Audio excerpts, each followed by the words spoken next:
Are you ready?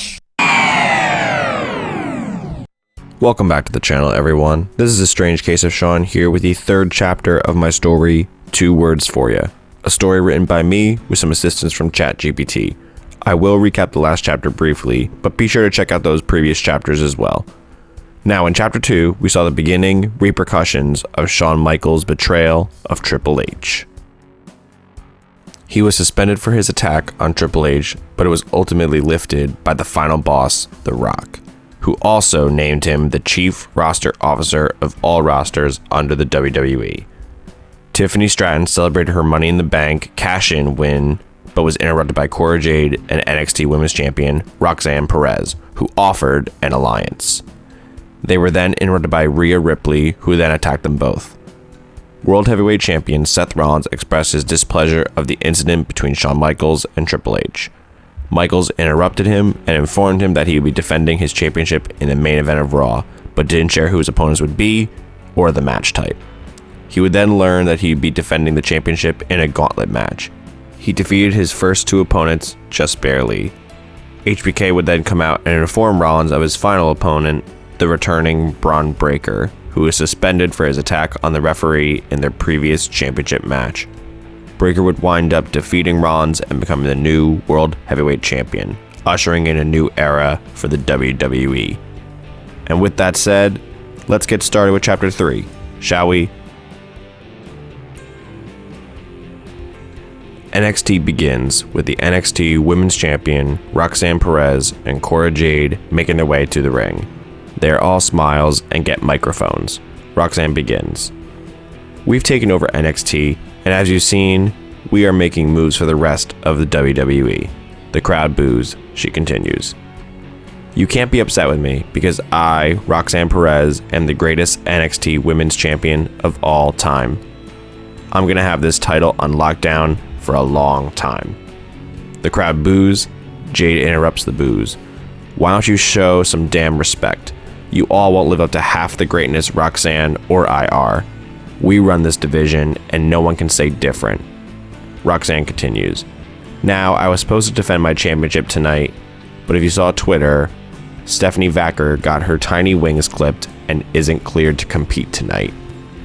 And so I have fulfilled my obligation to appear tonight, and now we are off to party. The lights go out, then the music of Stephanie Vacquer plays. She makes her entrance, and the crowd cheers. She raises her microphone. We've all heard enough. It's now time for you both to shut up. You claim to be the greatest? Then prove it. The crowd cheers. Roxanne scoffs at her. Stephanie continues.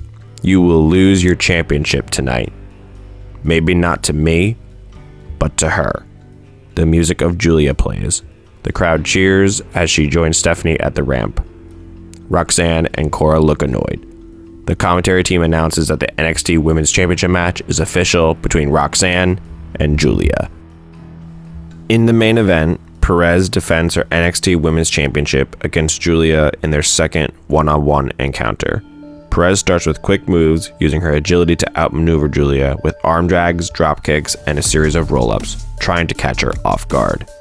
Giulia counters with her strong mat wrestling skills, grounding Roxanne with a wrist lock, transitioning into a headlock takedown to slow the pace. Roxanne breaks out, dodging Giulia's strike attempts, and nails a springboard arm drag, keeping her momentum. Giulia catches her with a surprise backbreaker and follows it up with a few calculated strikes, demonstrating her hard-hitting style. Roxanne uses her agility for a sequence of counters and lands a head scissors takedown, sending Giulia to the outside.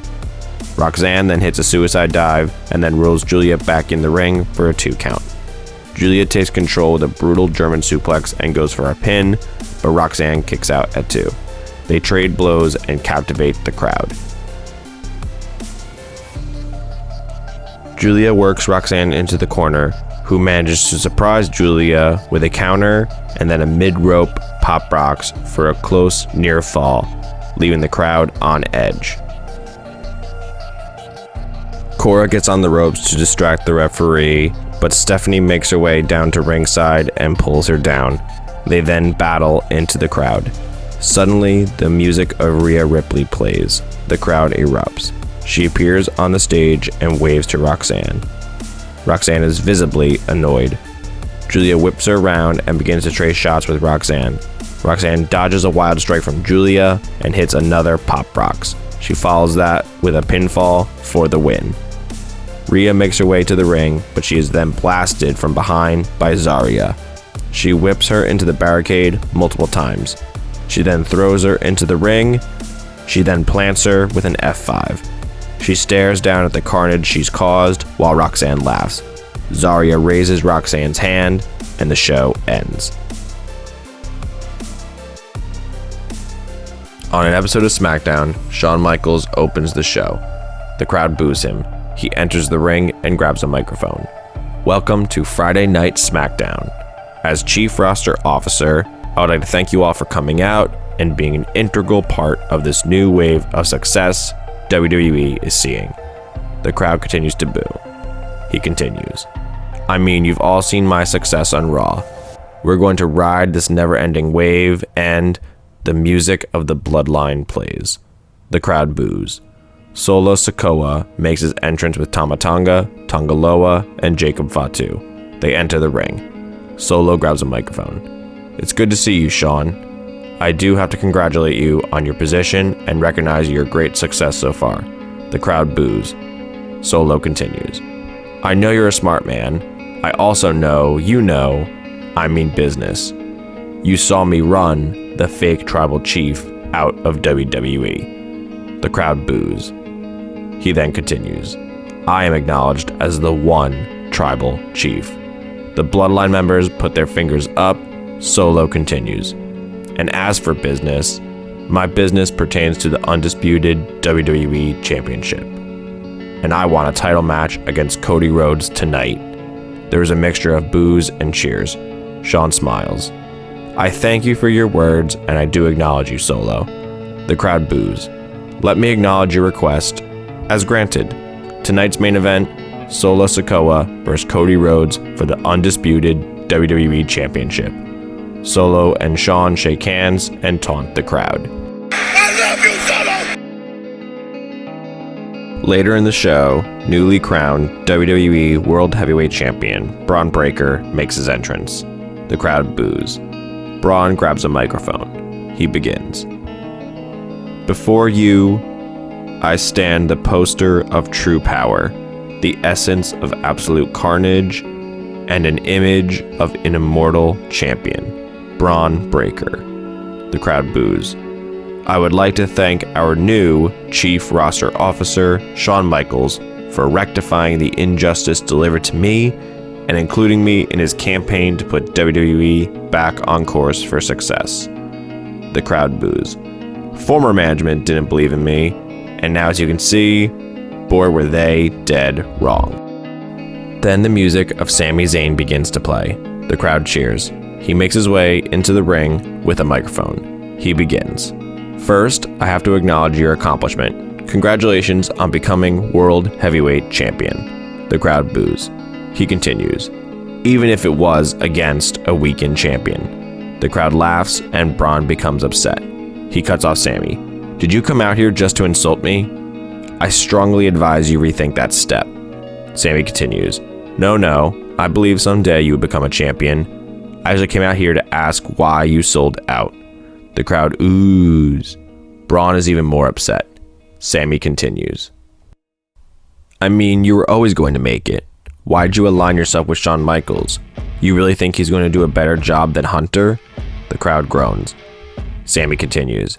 They could have remained strong as one like it was. They were DX. They shocked the system.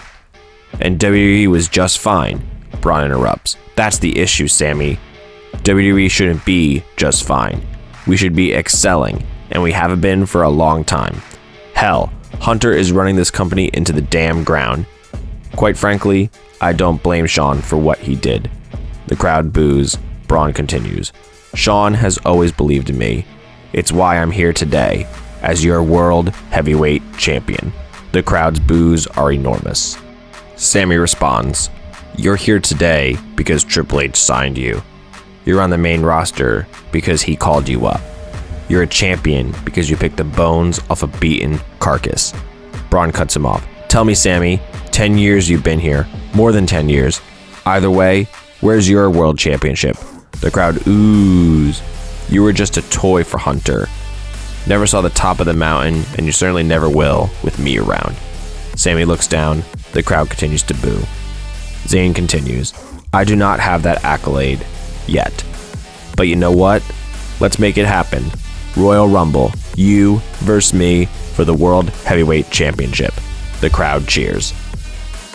Then the music of Shawn Michaels begins. He makes his way out to the ramp with a microphone. He begins.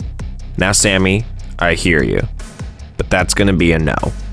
You see, Braun already has a scheduled match for the Royal Rumble. Actually, a rematch against Seth Rollins. The crowd cheers. He continues. Pending, he is cleared to compete. The crowd then boos. He continues. But Sammy, you've been a cornerstone of WWE for a while, and for that, I can give you a spot in the Royal Rumble match. The crowd cheers. Shawn applauds Zayn. He goes to leave, but then turns around. He speaks again. Oh, Sammy, I got 2 words for you. Entrant 1. The crowd boos. Sammy looks displeased while Braun exits the ring, laughing. It is main event time. Solo Sikoa makes his entrance alone to the ring, followed by undisputed WWE Champion, the American Nightmare, Cody Rhodes. Cody begins the match, utilizing his agility to dodge Solo's aggressive strikes, responding with a series of punches and a drop-down uppercut. Solo powers through Cody's offense and grounds him with a shoulder block, asserting his power advantage early on. Cody tries to wear Solo down with quick moves and mat wrestling, keeping him off balance with a leg sweep and arm holds.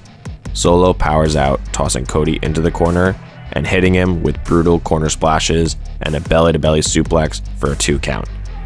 After Cody escapes a Samoan drop, he sends Solo over the ropes and hits a suicide dive, taking the fight outside. Suddenly, Jacob Fatu, Tama Tonga, and Tanga Loa make their presence felt on stage. Cody is distracted ringside, which leaves him open to a blindside attack from Solo, who then throws him back into the ring. Back in the ring, Solo hits Cody with a super kick. He goes for a pin, but Cody kicks out at 2. Solo rallies with a huge spinning heel kick and attempts a Samoan spike, but Cody ducks and hits the Cody Cutter. He goes for a pin, but Solo kicks out. Cody goes for a crossroads, but Solo uses his immense power to pick up Cody and transition it into a Samoan drop. He weakly covers Cody for a pin, but he kicks out at 2. The Bloodline begins to make their way down the ramp. Before they get to the ring, Jey Uso and DIY run down the ramp and attack the Bloodline, helping to even the odds. Solo is distracted by the brawl. Cody uses this distraction to hit Solo with a disaster kick. He goes for a pin, but Solo kicks out at 2. Tommaso Ciampa fights off Tanga Loa, Johnny Gargano fights off Tama Tonga, and Jey Uso focuses attacks on Jacob, who overpowers him. Cody picks up Solo, who then shoves him away forcefully into the referee, taking him out. Jacob Fatu runs into the ring and grabs Cody from behind, holding his arms back. Solo looks to his thumb and yells. He then goes to hit Cody with a Samoan spike, but Cody moves just in time for Fatu to receive the strike. Oh no! Fatu holds his throat and rolls out of the ring. Solo is perplexed by his big botch. Cody clubs Solo in the neck and then hits him with a crossroads.